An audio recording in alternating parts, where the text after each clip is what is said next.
Bienvenida a otro grande, al gran caricaturista, al pues gran ideario del movimiento, al gran fisgón monero, Rafael Barajas. ¿Cómo está, Rafael? Bienvenido a Sin Censura. Pues muchas gracias por el espacio, Toño. Eso sí, no sé, no creo que le sirva yo mucho al movimiento, pero sí, lo que sí te quiero decir es que estamos viviendo, al final de cuentas, un tiempo bastante increíble, ¿no? En el que estos espacios, como el de Sin Censura, le está realmente haciendo la competencia a los grandes medios masivos de comunicación, y además se han vuelto espacios muy importantes estos, porque los medios masivos de comunicación están entrando ya en un nivel de declive y de deterioro muy pronunciado, y es cada vez más difícil ocultar este deterioro. Me refiero, por supuesto, a toda esta campaña que se dio en estos días alrededor de la salud de Andrés Manuel López Obrador. Es una campaña que me pareció increíble y que además yo creo que hay que analizarla pues a varios niveles, ¿no? Lo primero que hay que decir es que la historia es muy simple. Andrés le dio COVID, se sintió mal y se lo llevaron a México a que guardara cama. Y alrededor de eso se armó una campaña, yo me atrevo a decir que fue una campaña dura y fuerte, ¿no? Y que fue una campaña que fue respaldada por medios, por reporteros que supuestamente son así muy importantes, que supuestamente tienen mucho prestigio. Son los reporteros que han llevado la voz cantante de la información en México durante décadas. Y ve lo que pasó, es decir, el Diario de Yucatán dice que Andrés se desvaneció y que le dio un infarto, y inmediatamente empezaron a replicar esto y empezaron a surgir informantes, sus gargantas profundas de Palacio Nacional, dicen, no, el señor está gravísimo, el señor se puede quedar paralítico, el señor tuvo otro infarto, de esta no se recupera, etcétera, etcétera, etcétera. Y resulta que, resulta que lo que ocurrió es simplemente lo que dijo Andrés en el tuit que acabas de mostrar, que le dio COVID, que guardó cama, y eso es todo. Ayer vimos todos el video en el que Andrés pues está bien, se ve bien, en forma, sin mayor problema. Es un video que dura 18 minutos, es un video muy animoso, donde yo entiendo que el presidente está muy lúcido, está diciendo, está planteando las cosas con toda claridad, y pues todo esto básicamente tira abajo toda esta campaña de mentiras. Y aquí lo que toco el tema por una razón muy simple. Yo creo que primero es necesario analizar este asunto desde el punto de vista psicológico o psicoanalítico. Es decir, ¿qué pasó con este sector de la oposición ante una posible enfermedad de López Obrador? Yo creo que hay un fenómeno interno que es muy interesante, y es que pues obviamente esto les abrió la posibilidad de que se concretara uno de sus sueños, que es sacar a López Obrador de su presidencia, que es su anhelo más profundo, sacar a López Obrador de la presidencia. Y obviamente para ellos la enfermedad no es solamente un incidente médico, sino es un deseo que abre las puertas digamos, a un camino político al que ellos le han apostado. Entonces yo lo que sí siento es que proyectaron sus deseos de la manera más terrible. Y vimos tweets que son verdaderamente infames, y vimos noticias que son verdaderamente feas, ¿no? Deseándole la muerte al presidente. Yo recuerdo un tweet de Irving Gatell de un mal gusto que es verdaderamente sorprendente, ¿no? Recuerdo las columnas de Raimundo Rivapalacio diciendo que tenía informantes cercanos que le decían tal, tal, tal. Recuerdo, además, tengo muy clara la actitud de Sergio Sarmiento en el programa de ayer, en la que dijo, bueno, es que los medios cuando no tenemos información especulamos. Me parece increíble. Es decir, todo esto, es decir, sí te habla de una actitud personal muy fuerte y de un sector de la opinión pública que tiene grandes medios y que además sabe odiar, ¿no? Lo que vimos es una oleada de odio y de sopiloteo bastante cruel. Lo que vimos es una oposición haciendo gala de crueldad, de falta de humanidad y de además de un mal gusto que da pena, ¿no? Y pues te habla mucho de lo que son ellos. Y esto obviamente nos lleva a la siguiente reflexión. Llevan meses diciendo que López Obrador está incitando al odio y a la polarización del país. Yo recuerdo que las campañas que la polarización empieza con las campañas de odio y descrédito. ¿Y quiénes hicieron originalmente las campañas de odio y descrédito, sino estos mismos medios, ¿sí?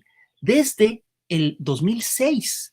Estamos hablando de medios que están constantemente construyendo una narrativa que está centrada en el racismo, en el clasismo, digamos, en un desprecio a un sector muy importante de la población mexicana. Y lo que vimos ayer, lo que vimos en estos días pasados, en esta campaña de sopiloteo intenso sobre la salud de López Obrador, es precisamente otra campaña de este tipo, lo cual me lleva a un segundo punto.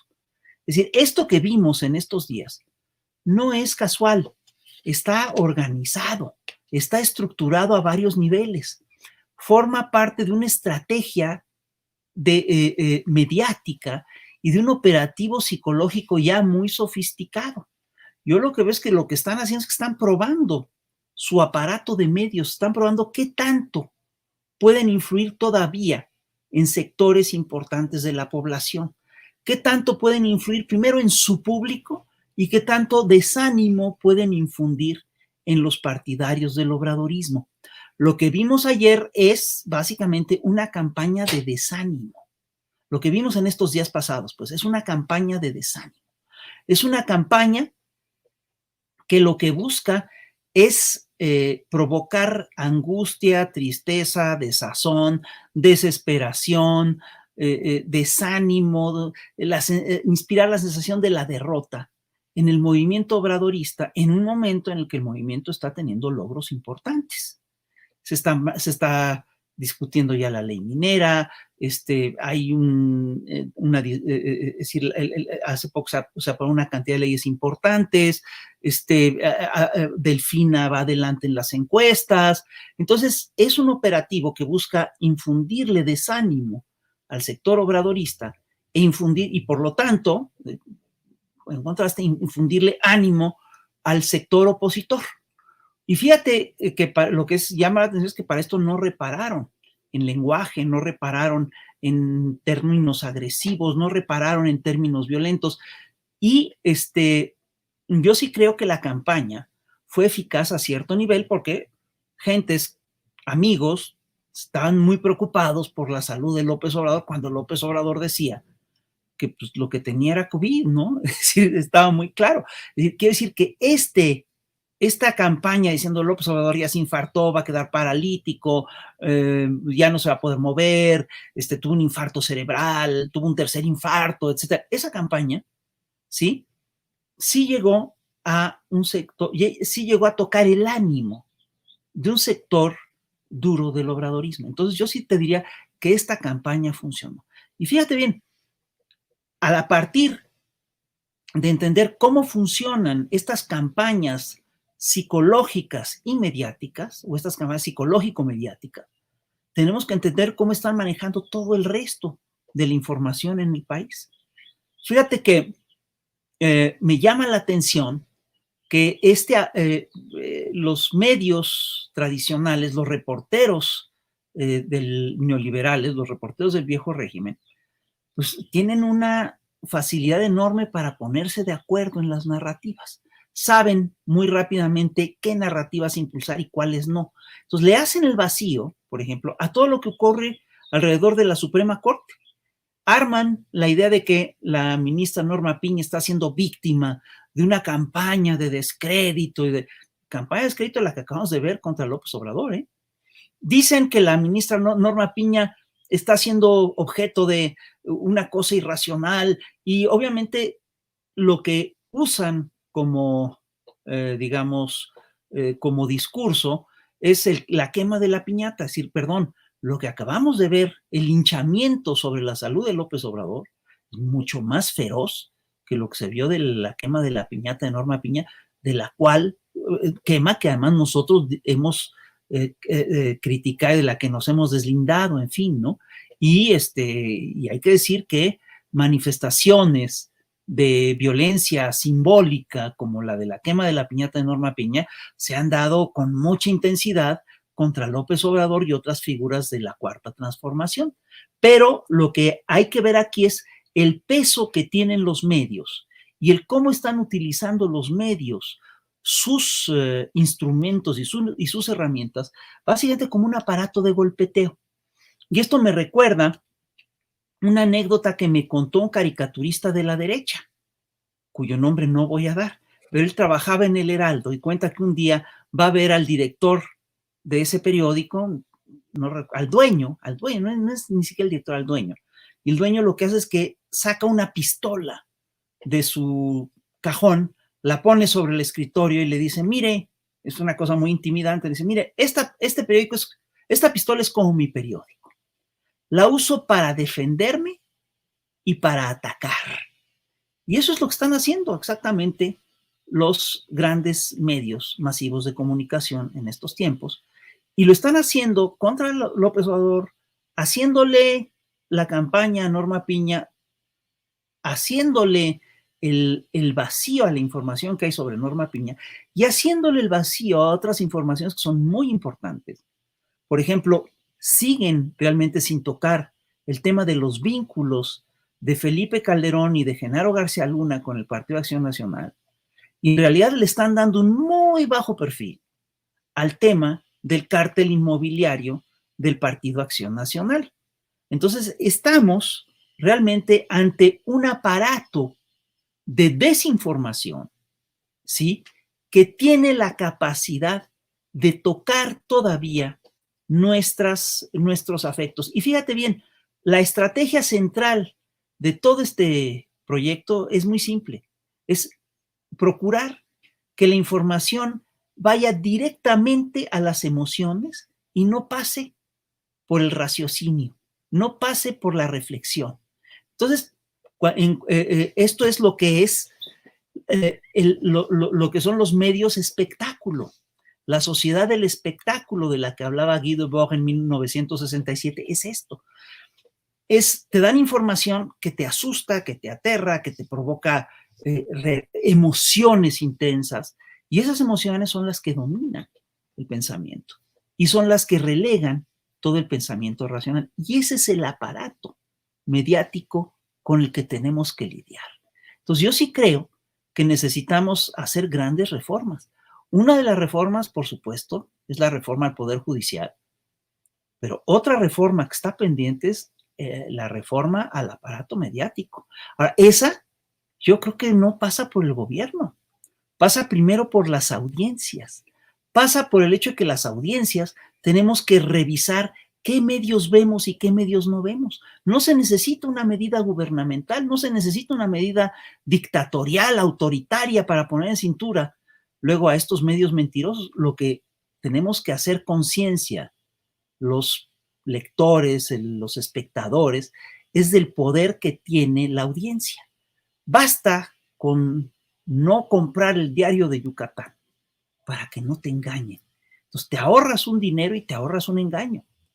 Basta con no creer a las noticias falsas de Rivapalacio, de López Dóriga, para que no te engañen. Basta con no ponerlos. Y yo creo que esa es una revolución de la Cuarta Transformación que sigue pendiente, pero que tenemos que trabajar y la tenemos que trabajar a nivel de base, a nivel de auditorio. Y perdón, creo que ya me eché un rollazo.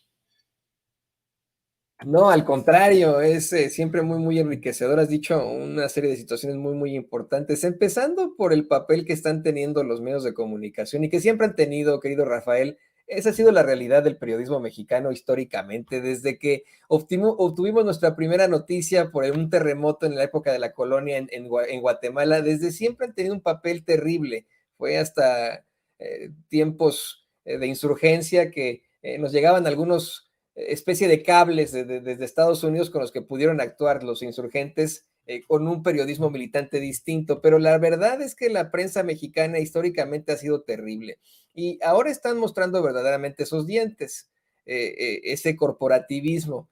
queda absolutamente claro cómo es que no detentan un medio de comunicación en aras de buscar la verdad con justicia, sino como un mero negocio. En esto se basa, por ejemplo, el hecho de que hayan corrido hace algún tiempo a Carlos Loret de Mola de Televisa, pues la gente ya no lo quería, y lo que ellos tienen es un negocio, y obviamente él y su papá iban a decir que lo censuró el gobierno de López Obrador, pero hemos detectado aquí en el equipo de Sin Censura, hacemos un análisis todas las mañanas, hemos detectado una serie de pifias que ya pasan cualquier tipo de circunstancia, que se pasan de cualquier tipo de límite al hablar de las pifias periodísticas, que no se puede llamar ni siquiera periodismo. Empezando con las 8 columnas de los diarios, que generalmente no consignan una noticia, consignan una especie de investigación basada en organizaciones, como lo hace siempre Reforma, lo hace el Universal. Y esto que nos comentas de tu compañero caricaturista que estuvo en el Heraldo, ya me imagino quién es, ¿no? Calderón, pero eso es terrible y es la realidad de esos medios corporativos.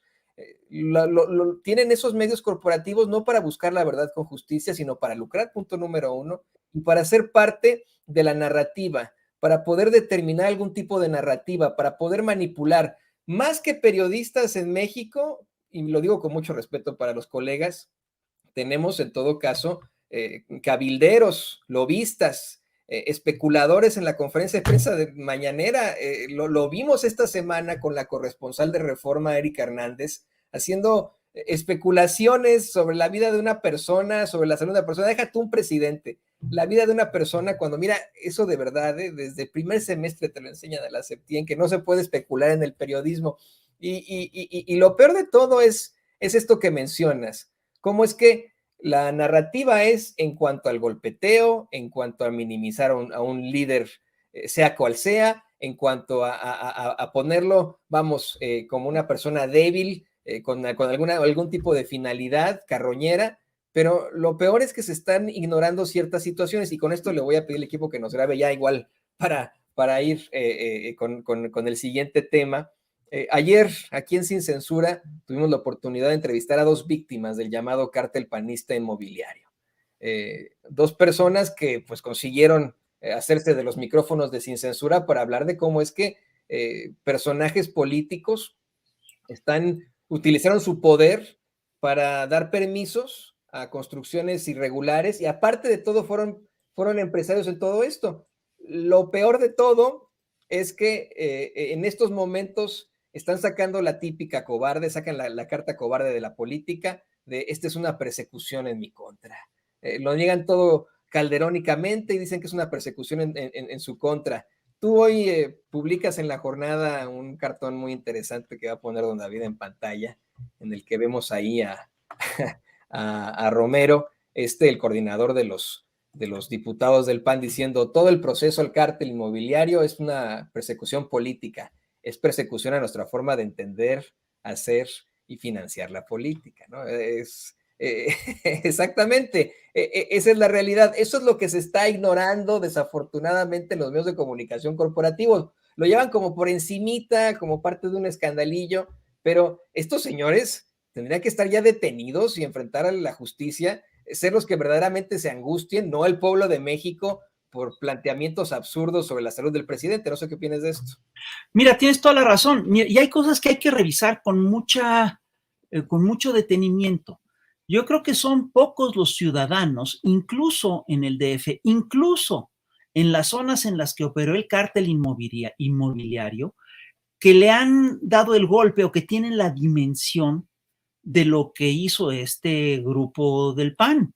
Es decir, de lo que estamos hablando es de cosas muy serias. Estamos hablando, por ejemplo, de que Von Rerich, recién detenido, utilizó dinero de la reconstrucción del sismo del 2017 para lucrar. Es decir, es dinero que estaba destinado para apoyar a damnificados, y el señor lo utilizó para hacer negocios y para financiar proyectos políticos. Sí, perdón, presuntamente, pues hay que revisarlo, por supuesto, pero el escándalo es mayúsculo. No me digas que esto es cualquier cosa. Estamos hablando de que Romero, Von Rerich y Taboada autorizaron la construcción de 1,000 edificios ilegales en Benito Juárez. Las acusaciones son muy Correcto, claras. ayer una de las víctimas nos decía que son 2,000. Bueno, Imagínate, 2,000. Perdón, me quedé corto. Sí, Es decir, fíjate. Y decía que solamente con su caso van 18 personas detenidas. Solamente con su caso, que su mamá había muerto, una de las víctimas, su mamá había muerto a consecuencia del terremoto, de estas situaciones terribles, de un edificio que se cayó en la casa que tenían ellos. Es terrible. ¿Sí? Son acusaciones, vamos, son responsabilidades criminales. Estamos hablando de cosas muy serias. Estamos hablando de actos de corrupción de miles y miles de millones de pesos que afectaron a miles de personas, ¿sí? Y estamos hablando de actos incluso criminales. Estamos hablando, además, de un entramado, ¿sí? Que vincula claramente a un partido político. Y aquí lo que yo sí que, y ojo, es un grupo político específico y es un modus operandi político muy concreto que siguió el PAN de manera muy sólida, es decir, muy consistente durante décadas. Y fíjate, aquí lo que es grave es que el Partido Revolucionario Institucional pues, tiene su historia, pero tuvo momentos en los cuales pues fue un partido que efectivamente tenía raíces populares en tiempos de Cárdenas, ¿sí? Lo que es ahora el PRI era otra cosa, tenía otras lógicas, se regía por otros principios, había ética en aquel momento, incluso en el gobierno de López Mateos, ¿sí? Era un partido nacionalista. Estabas hablando de un partido nacionalista que defendía la nación, que expropió la electricidad, etcétera. Y obviamente se ha ido deteriorando con el tiempo, pero al PRI le tomó 70 y tantos años llegar a los niveles de corrupción que le conocimos en la era neoliberal. Y hay que decirlo con toda claridad, la corrupción en el país, en el PRI, en el PAN, en todas partes, se adquirió otra dimensión con la llegada del modelo neoliberal. Y el PAN llega a gobernar en la era neoliberal y, perdón, lo estamos hablando de una cosa muy seria, estamos hablando de que la nueva generación de panistas, la generación promisoria de Von Rerich, de Taboada, de Romero, está ligada a un cártel inmobiliario. Y estamos hablando también de que Fox está ligado al cártel de Sinaloa. Está la historia de que él dejó ir, en su sexenio dejan ir al Chapo Guzmán de un penal de alta seguridad, del cual era absolutamente imposible marcharse sin el apoyo del gobierno. Y estamos hablando del gobierno de Felipe Calderón y de Genaro García Luna, ¿sí? Que tiene vínculos muy claros con el cártel de Sinaloa, tal como se probó ya en una corte de Brooklyn hace apenas unos meses. Y estamos hablando, es decir, todo un aparato de corrupción, ¿sí? Que armó el PAN en unos cuantos años. Es decir, todo esto lo tenemos que revisar. Es decir, es muy grave lo que está pasando. Entonces, sí necesitamos hacer una renovación de la nación. Y sí necesitamos hacer, entre otras cosas, una transformación del aparato judicial, porque es increíble que el aparato judicial sigue en gran medida en manos del viejo régimen, y yo la verdad veo con mucha preocupación cómo los jueces actualmente están dejando ir a narcos peligrosos, a corruptos probados, a gente que debería vamos, que cometió crímenes severos o que merece estar en la cárcel o que merece ser mejor investigada, ¿no? Entonces, todo eso es lo que tenemos que revisar. No, y aparte, hay que decirlo con todas sus letras, algo que nos planteaban las víctimas de el cártel panista inmobiliario, es esta forma de actuar de la que tú planteas, querido Rafael, el hecho de que se dicen aspiracionistas, pero en todo caso actúan como criminales. Ellos incluso hacían el comparativo con los narcotraficantes, ¿no? De obtener lo que yo aspiro a medida de cualquier cosa, ¿no? Sin importar las consecuencias. Y es como han actuado esos panistas, hay que decirlo con todas sus letras. Incluso una de las víctimas nos decía que se identificaba más con el Partido Acción Nacional, que había otros perfiles que él respetaba muchísimo, pues claro, ¿no? Viniendo de una alcaldía que tiene mayoría panista. El otro nos planteaba que no entendía cómo es que la gente seguía votando por el PAN en esa alcaldía. Decía que por su mero odio a López Obrador, estaban pues provocando que se les caigan sus casas. Eso es lo que nos decía, y lo estoy citando al señor Ricardo ayer aquí en Sin Censura. Yo lo veo más bien como una situación de dogma, ¿no?